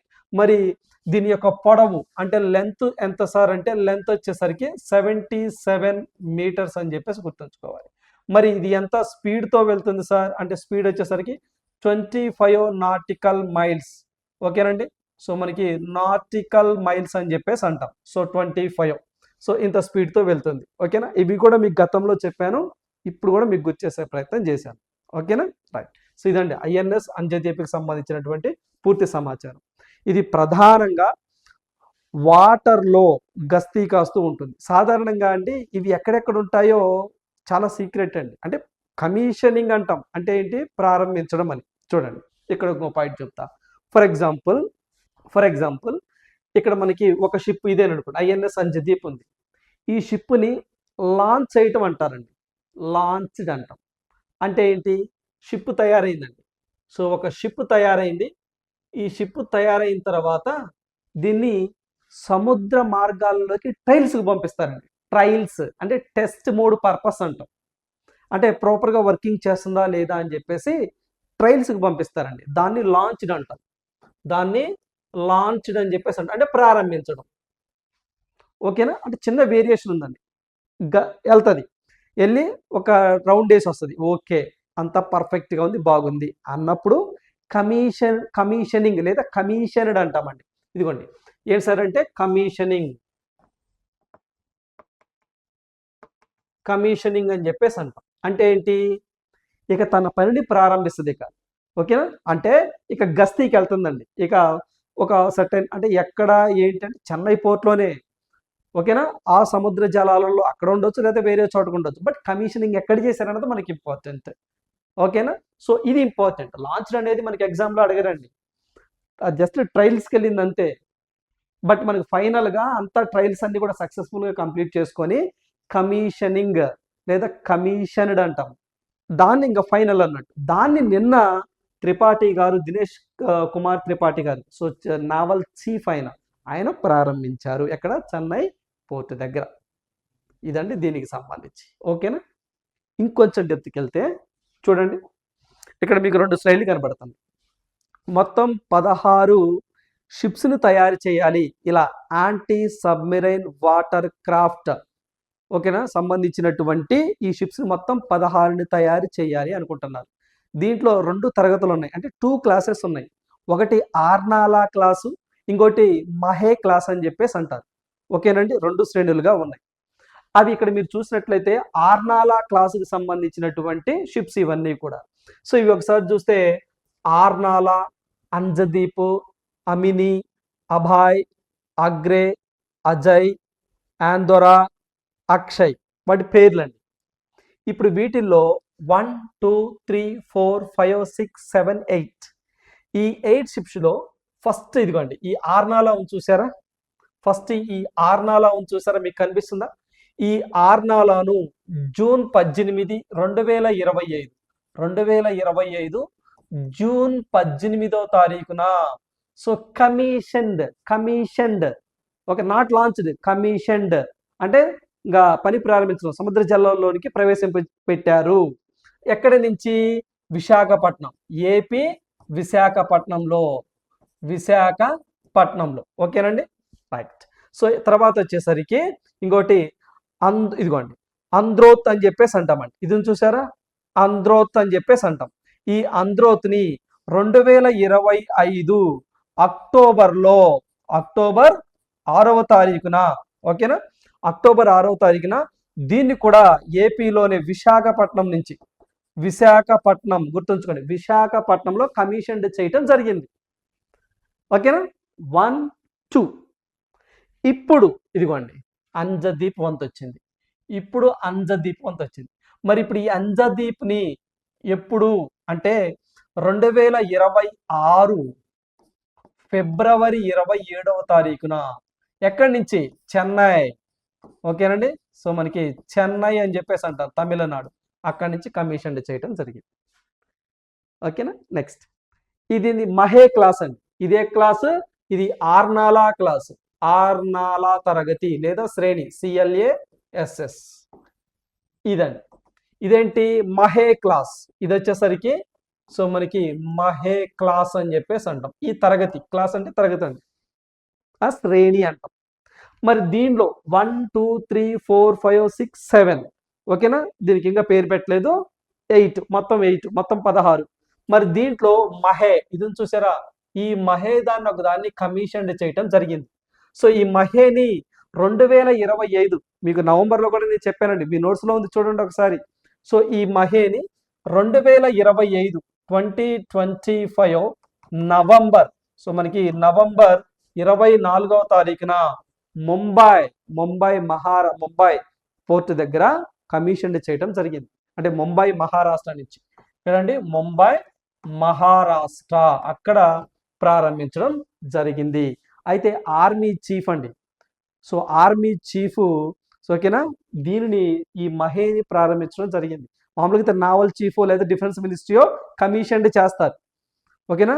ఉపేంద్ర ద్వివేది గారు ఈ మహేని కమిషన్ చేయటం జరిగిందని చెప్పేసి మనం నవంబర్ 25వ తారీఖు కరెంట్ అఫైర్స్లో డిస్కస్ చేసాం. మీ నోట్స్లో చూడండి ఒకసారి బ్యాక్ వెళ్ళి, ఓకేనా. రైట్, ఇదండి కాన్సెప్ట్. ఇప్పుడు మనంతా కూడా ఇది బ్యాక్గ్రౌండ్. ఇప్పుడు మనం దేని గురించి మాట్లాడుకున్నాం, అంజదీప్ గురించి మాట్లాడుకున్నాం, ఇదిగోండి దీని గురించి మాట్లాడుకున్నాం, ఓకేనా. సో ఇది నిన్న చేశారు. సో చూడండి, ఎగ్జామ్లో మిమ్మల్ని ఎగ్జామినర్ ఎలా అడిగినా సరే మీరు ఆన్సర్ చేస్తారు. ఎందుకంటే ఇలాంటి షిప్స్ గురించి ఎందుకు బిట్స్ అడుగుతారు సార్ అంటే, అవి మన దేశానికి సంబంధించినటువంటి అంశం అండి. అంటే మన నేవీ స్ట్రెంత్ తెలుపుతాయి అవి. అంటే ఇలాంటి అంశాల మీద మీకు అవగాహన ఉందా లేదా అని చెప్పేసి ఎగ్జామినర్ అడుగుతాడు. గతంలో అడిగిన సందర్భాలు ఉన్నాయి. ఒక షిప్ ఇచ్చి సరికాని అంశం ఏది, సరైన అంశం ఏదని అడిగారు. అందువల్ల మీకు కాన్సెప్ట్ మొత్తం చెప్పాను, ఓకేనా. రైట్, ఇంకొక డౌట్ ఉంటుందండి మీకు, సార్ ఇప్పుడు 1 2 3 4 మొత్తం ఈ 16లో 4 వచ్చినాయి కదా సార్, మొత్తం చదువుకోవాలా సార్ అంటే నేనేం చెప్తానంటే, ఇట్ ఈస్ బెటర్ చదువుకుంటే మంచిది. లేదా ఫస్ట్ ప్రియారిటీ 2026లో ఇదిగోండి అంజదీప్నే కదా ప్రారంభించారు, ఇంకెక్కడి నుంచైనా చదువుకోండి. అంటే ఇప్పుడు ఫిబ్రవరి ఇక మనకి నోటిఫికేషన్స్ ఇచ్చి, అంటే తెలంగాణ గవర్నమెంట్ కానీ ఏపీ గవర్నమెంట్ కానివ్వండి, ఏపీలో ఒక తర్వాత అదే జాబ్ క్యాలెండర్ అన్నారండి. ఆ జాబ్ క్యాలెండర్ రావాలి, నోటిఫికేషన్ రావాలి, డేట్స్ రావాలి, ఎగ్జామ్ జరగాలి. ఈ కథ జరిగేసరికి ఎంత లేకున్నా ఆ టైం పట్టింది. ఏ టైం? ఆ టైమే, ఓకేనా. నాకాడికి మీకే బాగా తెలుసు, ఆ టైం పట్టింది. అప్పటికల్లా చూడండి ఎన్ని లేదనుకున్నా మళ్ళీ మనము 3 షిప్స్ గురించి వీటిల్లో ఇది కానీ ఇవి కానీ ఇంకా 3 వస్తాయండి. 3 ఖచ్చితంగా వస్తాయి. అప్పుడు ఆ 3 ప్లస్ ఇది ఒకటి 4, ఈ 4 చదువుకుంటే సరిపోయింది. లేదు మీరు ఎగ్జామ్కి వెళ్ళేలోపు ఇక అప్డేట్ ఏం రాలేదనుకోండి, ఖచ్చితంగా ఈ 4 చదువుకొని వెళ్ళాలి. అమ్మ చెప్తుంది అర్థమవుతుందని నేను అనుకుంటున్నాను, ఓకేనా. ఖచ్చితంగా అర్థమవుతుందని నేను అనుకుంటున్నాను. నేను చదివే విధానం కూడా చెప్తున్నాను చూడండి. మీరు ఇట్లా చదవండి, ఇంతవరకే చదవండి, అంతవరకే చదవాలి, ఓకేనా. సో దీనికి చాలా కారణాలు ఉండేది, అనాలిసిస్ చేసేది నేను మీకు చెప్తున్నాను. క్వశ్చన్ వచ్చేది ఫస్ట్ 2 తెలుగు రాష్ట్రాల్లో క్వశ్చన్ ఎలా అడగొచ్చు, ఇలా అడుగుతారు అని కూడా సో నేను మీకు చెప్పడం జరుగుతుందండి. ఇప్పుడేం కాదండి, కొత్త ఏం కాదు, ఓకేనా. క్వశ్చన్ ఎలా రావచ్చు, క్వశ్చన్ ఎలా కూడా అడుగుతారు అని చెప్పేసి కూడా నేను చెప్పడం జరిగింది. సో అందువల్ల మా అనాలిసిస్ ఎప్పుడు కరెక్టే. సో అది మనకి ప్రూవ్ కూడా అయింది. కానిస్టేబుల్స్ మెయిన్స్లో కానీ ప్రిలిమ్స్లో కానీ, ఎస్ఐ ప్రిలిమ్స్లో కానీ మెయిన్స్లో కానీ, మన లాస్ట్ టైం డిఎస్సిలో కానివ్వండి, ఫారెస్ట్ బీట్ ఆఫీసర్స్ కానివ్వండి, ఓకేనా. సో అది ప్రిలిమ్స్ అవ్వచ్చు, మెయిన్స్ అవ్వచ్చు, ఓకేనా. మనం ఖచ్చితంగా అలానే డిస్కస్ చేసాం, అలానే వచ్చింది, ఓకేనా. నా పనే అదండి, డిస్కస్ చేయటమే. సో ఎంత కూడా మీకు మాన్యువల్గా చెప్తున్నానండి. మీతో మాట్లాడుతూ మాన్యువల్గా రాయటం అంటే సో అది చాలా దాని బ్యాక్గ్రౌండ్ చాలా వర్క్ చేయాలండి. ఆ వర్క్ నేను చేస్తానండి. అయితే ఐఎమ్ ద కాన్ఫిడెన్స్, నేను పక్కా క్లియర్గా ఉన్నాను, చాలా క్లారిటీగా ఉన్నాను, ఓకేనా. సో అదే క్లారిటీ మీరు కూడా తెచ్చుకోవాలి, మీకు కూడా తెచ్చే విధంగా నేను చేస్తాను. సో ఖచ్చితంగా నన్ను నమ్మండి, ఫాలో అవ్వండి, అంతే, నో డౌట్. మీరు ఎటువంటి సందేహాలు పెట్టుకోవాల్సిన అవసరం లేదు. సార్ ఈ కరెంట్ అఫైర్ కవర్ చేయలేదు, అది చేయలేదు, అదేం కాదు. ఖచ్చితంగా నేను సందర్భం వచ్చినప్పుడు చేస్తాను. ఒకవేళ 1 or 2 మిస్ అయినా ఏదో సందర్భంలో నేను కవర్ చేస్తాను, ఓకేనా. రైట్, ఇది కాన్సెప్ట్. సో ప్రస్తుతానికైతే అంజదీప్ నుంచి స్టార్ట్ చేయండి. సిచ్యువేషన్ బట్టి బ్యాక్ వెళ్ళాలా ముందుకు వెళ్ళాలని చూద్దాం, ఓకేనా. రైట్, నెక్స్ట్ వన్ చూద్దాం. చూడండి, yes, sugar production expected to be 324 lakh tons అని చెప్పేసి అంటున్నారు. అంటే మనకి మార్కెటింగ్ సీజన్ అని చెప్పేసి అంటాం, సీజన్ అని చెప్పేసి ఉంటుందండి ఈ షుగర్కి సంబంధించి. అంటే మన భారతదేశంలో షుగర్ ప్రొడక్షన్ ఎలా ఉంది అని చెప్పేసి ఇక్కడ చూస్తే the Indian sugar and bio energy manufacturers association, ఎవరండి? Indian sugar and bio energy manufacturers association has estimated sugar production during the current market season. ఇది చాలా చాలా ఇంపార్టెంట్, గుర్తుంచుకోండి. ఒక్కొక్క దానికి ఒక్కొక్క సీజన్ ఉంటుందండి. ఇప్పుడు మనకి ఫినాన్షియల్ ఇయర్, గతంలో reserve Bank of India financial year అనగానే మీరు జూలై టు జూన్ చదువుకున్నారు, తర్వాత యాజ్ యూజువల్గానే ఓకేనండి. సో మనకి ఏప్రిల్ టు మనకి మార్చ్ అని చెప్పేసి కొన్ని కొన్ని ఫినాన్షియల్ ఇయర్కి సంబంధించి జనవరి టు ఫిబ్రవరి అని ఇలా కొన్ని సీజన్స్ ఉంటాయి. ఇలా ఏదైతే షుగర్కి సంబంధించి ఇదిగోండి, సో షుగర్కి సంబంధించి sugar production current marketing season, sugar marketing season ఎప్పటి నుంచి? అక్టోబర్ 25 నుంచి 2025 నుంచి సెప్టెంబర్ 2026. సో దీన్ని షుగర్ మార్కెటింగ్ సీజన్ అని చెప్పేసి అంటాం, right. So to be 324 lakh tons as against 296.25 lakh tons in the last season. అంటే లాస్ట్ సీజన్ ఏదైతే ఉందో, అంటే లాస్ట్ సీజన్ అంటే 2024 అక్టోబర్ నుంచి 2025 సెప్టెంబర్ వరకు పాత సీజన్. సో దీంట్లో అయితే 296.25 లక్షల టన్స్ షుగర్ ఉత్పత్తి అయిందట. మరి ఈ యొక్క మార్కెటింగ్ సీజన్లో, అంటే ఇంకా సెప్టెంబర్ అవ్వలేదు కదా, 2026 ఇది ఫిబ్రవరి కదా, సో అప్పటికల్లా మొత్తము 324 లక్షల టన్నుల షుగర్ అనేది ప్రొడక్షన్ జరగవచ్చు అని చెప్పేసి మనకి Indian sugar and bio energy manufacturers association వారు చెప్పడం జరిగింది. ఓకేనా, హెడ్లైన్ చదువుకున్నా సరిపోయిందండి. నెక్స్ట్, సో ఇక్కడ మీరు చూసినట్లయితే ఇదిగోండి, ఈ 324 లక్షల టన్నుల్లో సో దాదాపుగా 31 లక్షల టన్నులట ఇథనాల్కి ఉపయోగిస్తారంట అండి. సో మనకి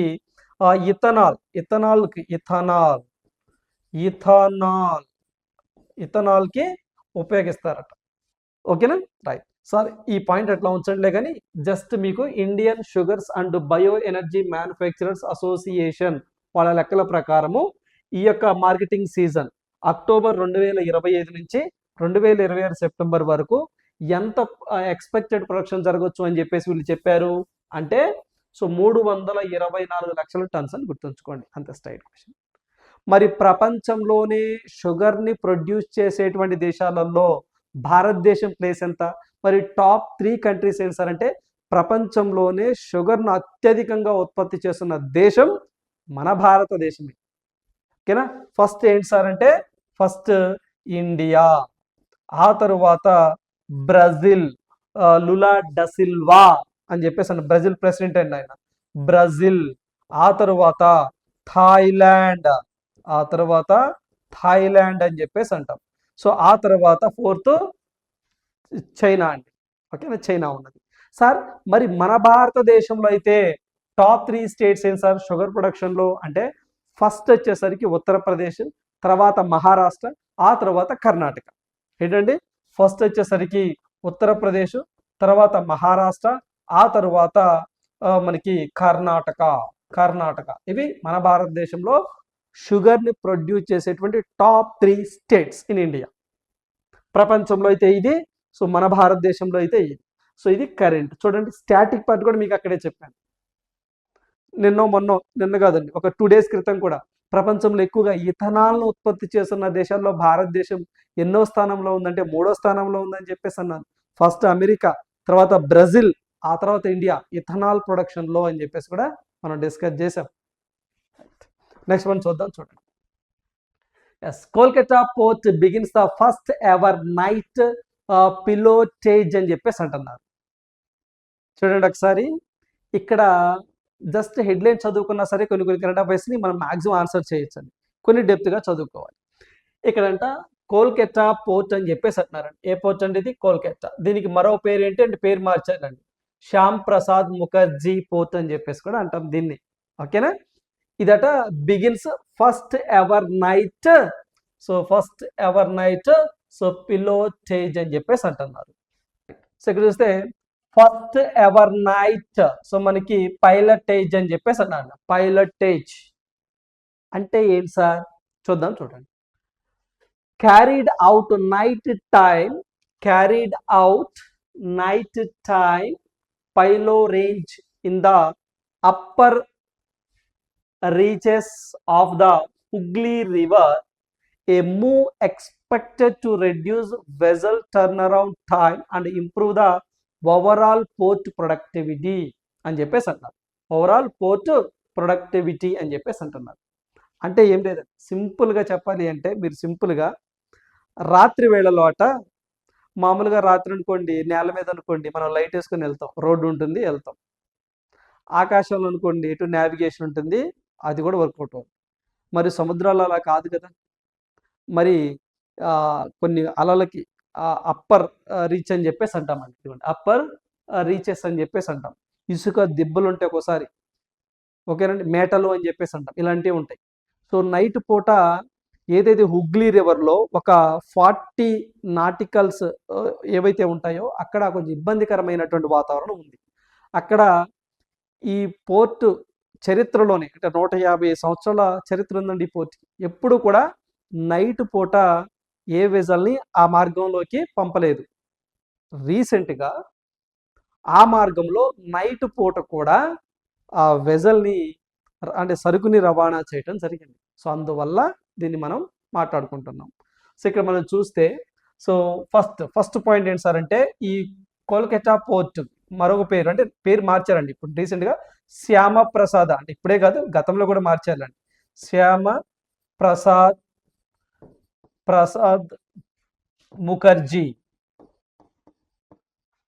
ముఖర్జీ పోర్ట్ అని చెప్పేసి అంటామండి. పోర్ట్ అథారిటీ లేదా పోర్ట్ అంటాం. సో మనకి ఏదైతే మనకి రాత్రి పూట అండి, సో హుగ్లీ రివర్ దగ్గర మీకు చెప్పాను ఇందాల, సో మనకి ఏదైతే డైమండ్ హార్బర్ అని చెప్పేసి అంటామో, డైమండ్ హార్బర్, సో మనకి హార్బర్, సో ఇక్కడ నుంచి మనకి కోల్కతా, సో మనకి కోల్కతా డాక్ స్టేషన్ అని చెప్పేసి అంటామండి. డాక్ స్టేషన్ అని చెప్పేసి అంటాం, డాక్ స్టేషన్. సో ఈ మధ్య దగ్గరగా 40 నాటికల్ మైల్స్ దూరం ఉంటుందండి. నాటికల్ మైల్స్ దూరం ఉంటుంది. నాటికల్ మైల్స్ దూరం ఉంటుంది. సో అంటే ఇది ఫర్ ఎగ్జాంపుల్ ఇటు నుంచి ఇంత అనుకుందామండి, ఓకేనా.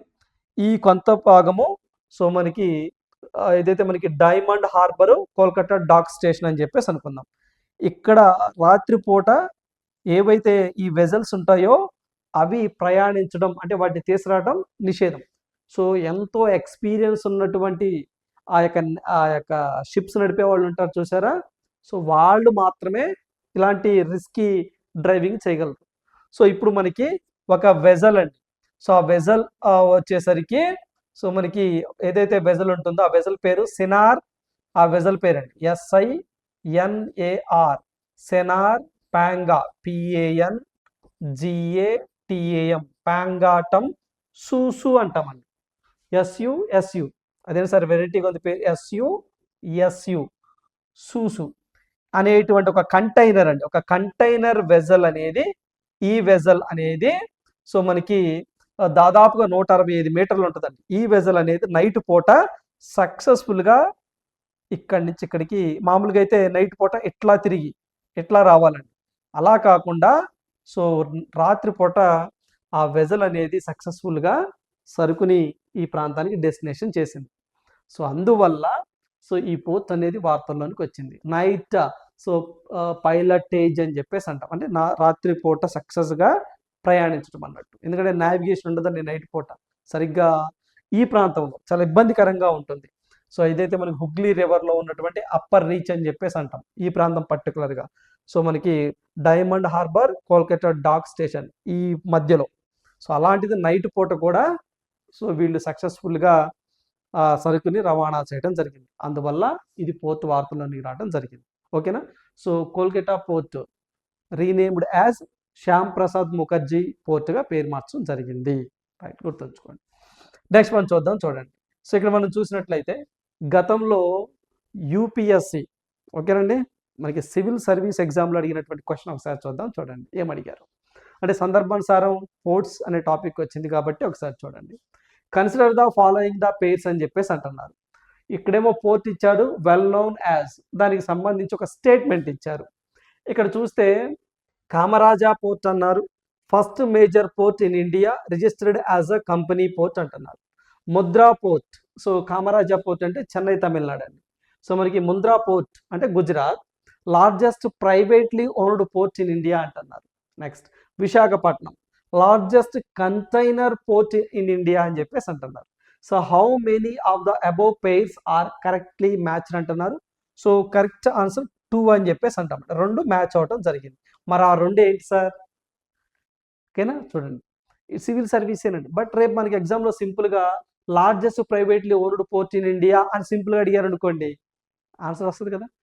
ఓకేనా, సో అందువల్ల మనము ఆ కరెంట్ అఫైర్ని బేస్ చేసుకొని, లేదా ఆ కోల్కతా పోర్ట్ ఏమని పేరు మార్చారని అడగచ్చు కదా, శ్యామ్ ప్రసాద్ ముఖర్జీ ఆ పోర్టుగా పేరు మార్చారని అలా కూడా అడుగుతుంది. సరే, సో ఇక్కడ చూస్తే కామరాజా పోర్ట్ అనేది ఇది చెన్నై తమిళనాడులో ఉంటుంది. చెన్నై, ఇది చెన్నై అండి, Chennai Chennai Tamil Nadu. Okay, so first major port in India registered as the company అని చెప్పేసి అన్నారు. కంపెనీ యాక్ట్ ఏదైతే ఉంటుందో కంపెనీ యాక్ట్, సో మనకి 1956 ప్రకారము ఇది పోర్టుగా రిజిస్టర్ అయ్యారు 1999 ఆ టైంలో. ఓకే, నెక్స్ట్ ముద్ర అంటే ఇది ఎక్కడ? గుజరాత్. ఇది ఎక్కడండి? గుజరాత్ అని చెప్పేసి అంటాం. Largest privately owned port in India, ఇది కూడా కరెక్టే. నెక్స్ట్ విశాఖపట్నం అంటున్నాడు, లార్జెస్ట్ కంటైనర్ పోర్ట్, కంటైనర్స్ ఎక్కువగా ఉండడం అండి. అంటే పెద్ద పెద్ద సరుకుల్ని ఇంపోర్ట్ ఎక్స్పోర్ట్ చేయడానికి కంటైనర్లు కావాలి కదా. మామూలుగా అయితే ఒక కంటైనర్ని తయారు చేయాలంటే ఒక మీడియం సైజు దాదాపుగా మన ఇండియన్స్కి అయితేనేమో అప్రాక్సిమేట్గా $4,500 ఖర్చు అయిందంటండి ఒక కంటైనర్ తయారు చేయాలంటే. కంటైనర్లో కదా మనం గూడ్స్ని ఒక ప్లేస్ నుంచి ఒక ప్లేస్కి తీసుకెళ్తాం. అదే చైనా వాళ్ళకైతే దాదాపుగా $3,500తో అయిపోయిందంట. మనకేమో 4,500, వాళ్ళకి $3,500తోనే కంటైనర్ చేస్తారట. సో మనము అందుకనే చైనా నుంచి ఆ కంటైనర్స్ని అద్దెకి తెచ్చుకుంటామండి, అద్దెకి తెచ్చుకుంటున్నాం. అందువల్ల మోదీ గవర్నమెంట్ ఇటీవల కాలంలో ఏం చేసిందంటే ఈ కంటైనర్స్ని మనం చైనా నుంచి దిగుమతి చేసుకునే బదులు లేదా అద్దెకి తెచ్చుకునే బదులు మనమే తయారు చేసుకుంటే బాగుంటుంది కదా అని చెప్పేసి ప్లాన్లో ఉన్నారు. చూద్దాం. సరే, ఇప్పుడు ఇక్కడ చూస్తే largest container port, so this is the wrong statement. Visakhapatnam కాదండి, జవహర్లాల్ నెహ్రూ పోర్ట్ అని చెప్పేసి అంటాం. ఓకేనా, ముంబైలో ఉంటుంది. సో ఏ పోర్ట్ సార్ అంటే, సో మనకి జవహర్లాల్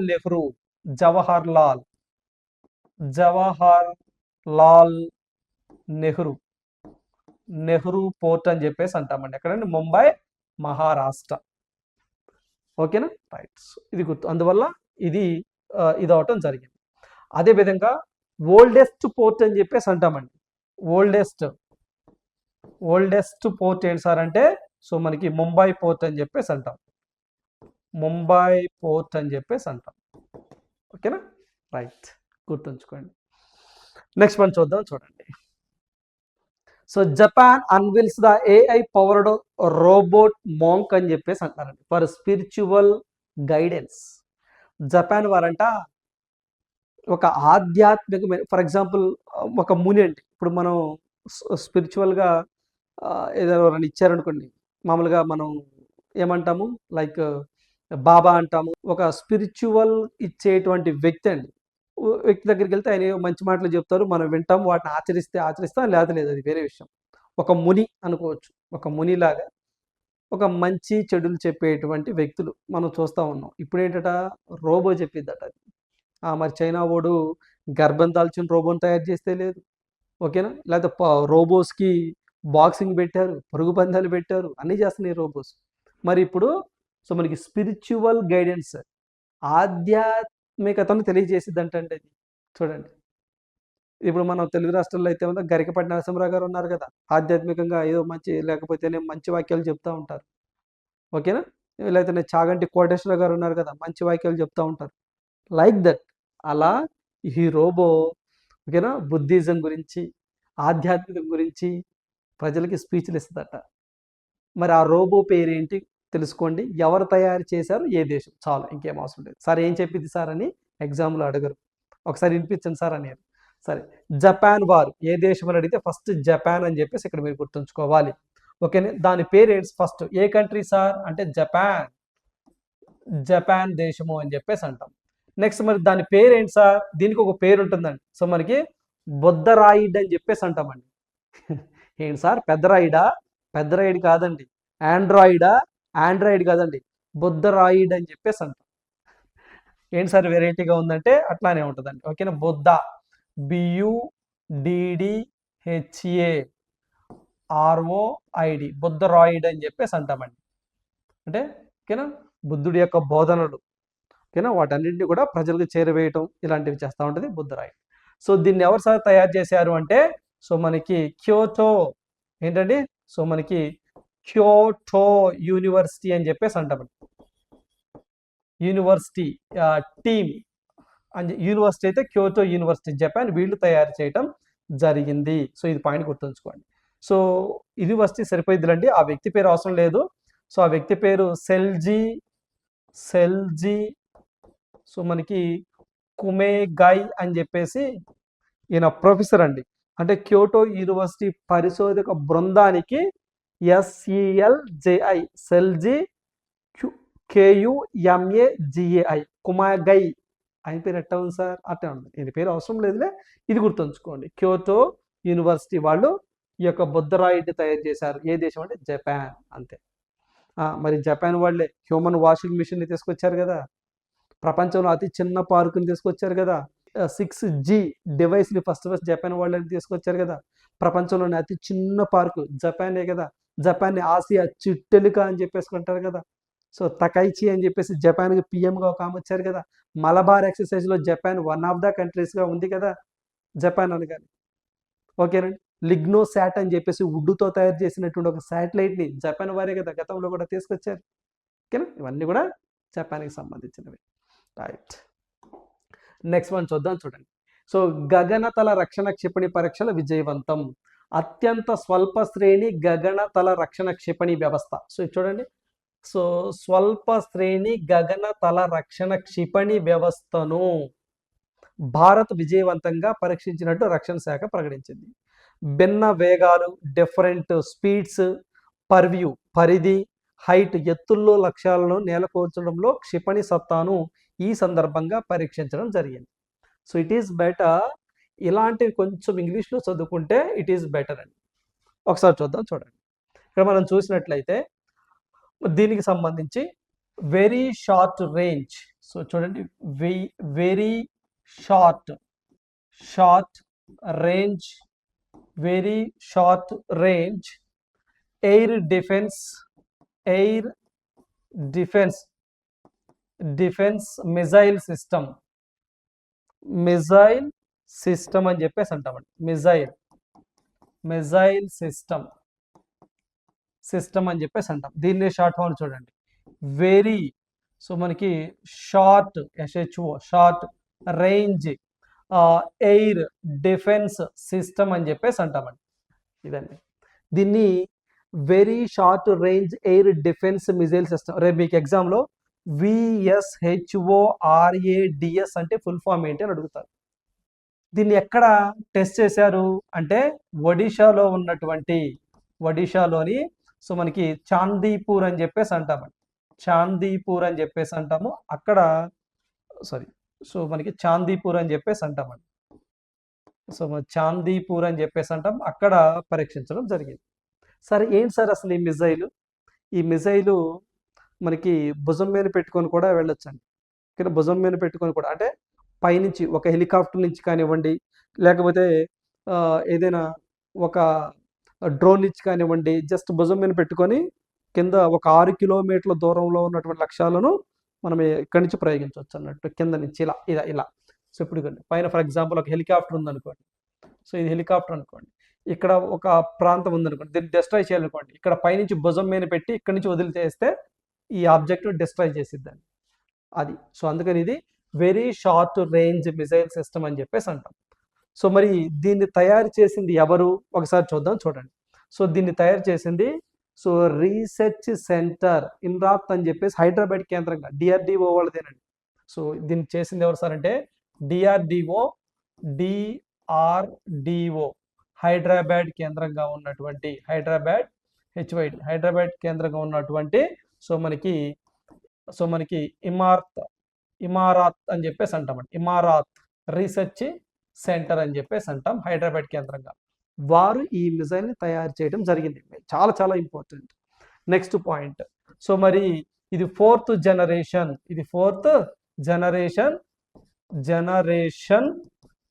మ్యాన్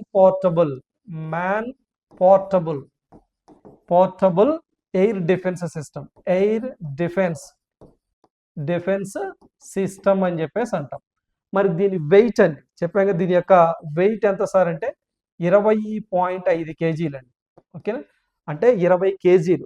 చూడండి, మనం భుజం మీద అలా పెట్టుకొని సో పైనుంచండి ఏదైనా ఒక హెలికాప్టర్ నుంచి కానివ్వండి, అక్కడి నుంచి భుజం మీద పెట్టుకొని ఇలా మనము వాటిని ఇచ్చేయచ్చు అనమాట, డెలివరీ చేయొచ్చు.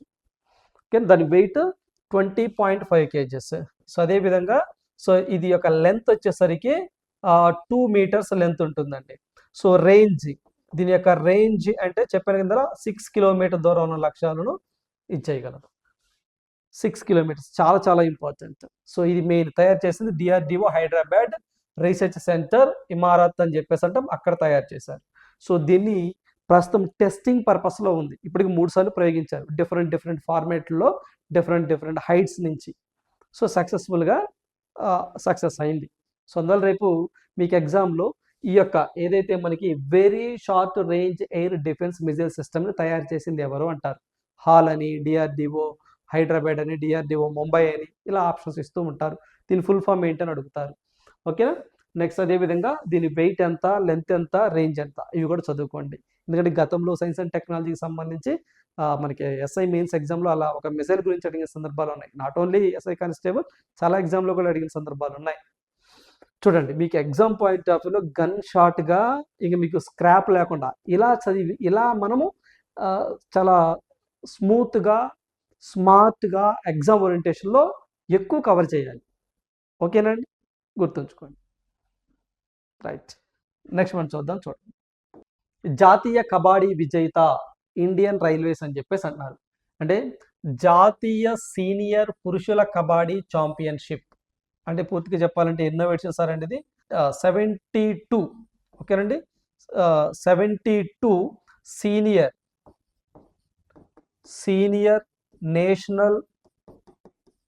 నేషనల్ కబడ్డీ ఛాంపియన్షిప్ అని చెప్పేసి అంటామండి. షిప్ 2026 అని చెప్పేసి అంటాం. మరి దీన్ని గెలిచింది ఎవరు? విన్నర్ అంటే ఇండియన్ రైల్వేస్. సో విన్నర్ ఎవరు సార్ అంటే మనకి విన్నర్ అని చెప్పేసి అంటామండి. సో మనకి విన్నర్ ఎవరు సార్ అంటే విన్నర్ అని చెప్పేసి అంటాం. విన్నర్ ఎవరు సార్ అంటే ఇండియన్ రైల్వేస్ జట్టు అండి, జట్టు ఇండియన్ రైల్వేస్. మరి రన్నర్ ఎవరు సార్ అంటే ఓడిపోయిందండి. సో ఓడిపోయింది ఎవరు సార్ అంటే సో మనకి మహారాష్ట్ర టీం అని చెప్పేసి అంటాం. మహారాష్ట్ర టీం అని చెప్పేసి అంటాం. ఓకే, మరి హెల్డ్ ఎక్కడ జరిగింది సార్? హెల్డ్ అంటే వడోదరా, గుజరాత్. హెల్డ్ ఎక్కడ సార్ అంటే గుజరాత్, వడోదరా, అక్కడ జరిగింది. ఎన్నో ఎడిషన్? 72వ ఎడిషన్. చాలు, ఇంకేం అవసరం లేదండి. ఇలాంటివి జస్ట్ ఎక్కడ జరిగింది, ఎవరు గెలిచారు, ఎవరు ఓడిపోయారు, ఇట్స్ ఎనఫ్. ఓకేనా, మనం చదవాల్సినవి చాలా ఉన్నాయి. మళ్ళీ చెప్తున్నాను, స్పోర్ట్స్ అనగానే మీరు ఎక్కడెక్కడికో పురాతనాలకు వెళ్ళి ఇంకా ఏమైనా డెప్తా అవసరం లేదు. ఏవైతే ఇప్పుడు నేను చెప్పానో ఆ పాయింట్స్ కవర్ చేయండి, సరిపోతుంది. No doubt about that. ఓకేనా, ఇది ఇండియన్ రైల్వేస్ జట్టు గెలిచింది, మహారాష్ట్ర టీం అనేది ఓడిపోవడం జరిగింది. దాదాపుగా 29 టీమ్స్ పార్టిసిపేట్ చేశాయి. అదొక పాయింట్ గుర్తుంచుకోండి. మొత్తము 29 టీమ్స్ లేదా జట్టు అని చెప్పేసి అంటాం, జట్లు పార్టిసిపేట్ చేయడం జరిగింది ఈ యొక్క సీనియర్ నేషనల్ కబడ్డీ ఛాంపియన్షిప్ 2026లో.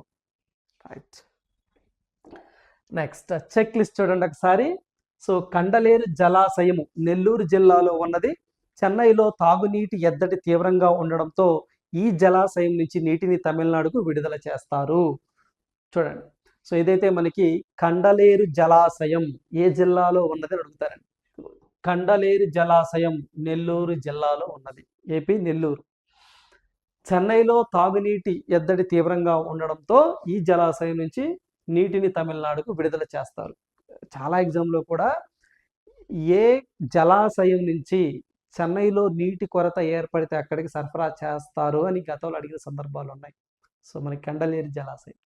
ఓకేనా, గుర్తుంచు. డొంకరాయి జల విద్యుత్ కేంద్రం ఎక్కడ ఉంది అంటే తూర్పుగోదావరి జిల్లా, ఏపీ. ఓకేనా, చూడండి ఇలాంటివన్నీ కూడా మనకి సింగిల్ లైన్లో అడుగుతారండి. సో ఇవి ఎక్కడ కూడా ఉండవు. సో చెప్తున్నాను, ఇవి ఎస్పెషల్లీ మన చెక్ లిస్ట్లోనే ఉంటాయి. మీరు చెప్పాను కదా, దీనికి సపరేట్గా మీరు ఒక 20 పేజెస్ లేకపోతే ఒక 50 పేజెస్ లేదా మీరు నోట్స్ రాస్తున్నారు కదా, అటు బ్యాక్ సైడ్ నుంచి చెక్ లిస్ట్ అని పెట్టి, ప్రతిరోజు చెక్ లిస్ట్ అవసరం లేదు, జస్ట్ ఒక మెయిన్ హెడ్డింగ్ చెక్ లిస్ట్ అని పెట్టండి, తర్వాత డేట్ వేసుకొని ఇవి రాస్తూ ఉండండి.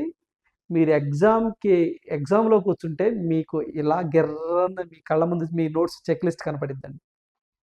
ఓకేనా, ఖచ్చితంగా ఉపయోగపడతాయి, నో డౌట్. గుర్తుంచుకో. Next question for you. ఈ ప్రశ్న మీకోసమే. ఏంటట? Which city in Odisha has been selected by the Reserve Bank of India for its a new tier 4 certified green field data centre and cyber security training institute రీసెంట్గా ఎక్కడ పెట్టారని అడుగుతున్నారు. ఓకేనా, మరి దీనికి సంబంధించి మీకు తెలుసు, టెంపుల్ సిటీ ఆఫ్ ఇండియా అని చెప్పేసి అంటారు. ఒడిశాలోని ఏ city? Temple city of India అని చెప్పేసి అంటారు. ఓకేనా, ఆ సిటీ ఏంటో నాకాడికి మీకే బాగా తెలుసు. మీరు ఈ టాపిక్ని ఒక్కసారి తీసి చదవండి. ఫస్ట్ డేటా సెంటర్ని నావీ ముంబైలో ఏర్పాటు చేశారు. సో సెకండ్ సిటీలోని. ఓకేనా, ఈ రాష్ట్రం చెప్పాను ఎక్కడే ఉంది కదా. ఓకేనా, రాష్ట్రం తెలిసిపోయింది మీకు, ఈ రాష్ట్రంలోనే ఉంది.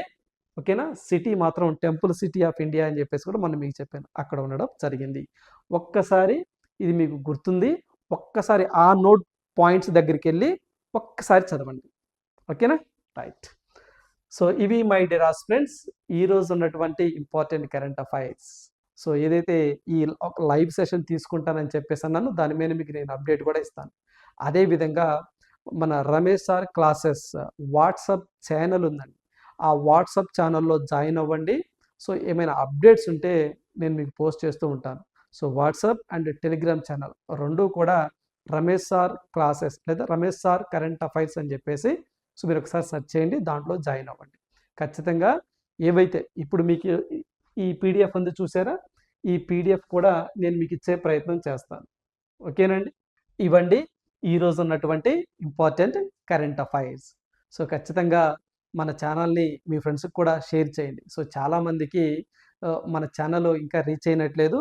సో మీరు ఆ ఛానల్ని రీచ్ చేసి వాళ్ళకు కూడా హెల్ప్ చేయొచ్చు.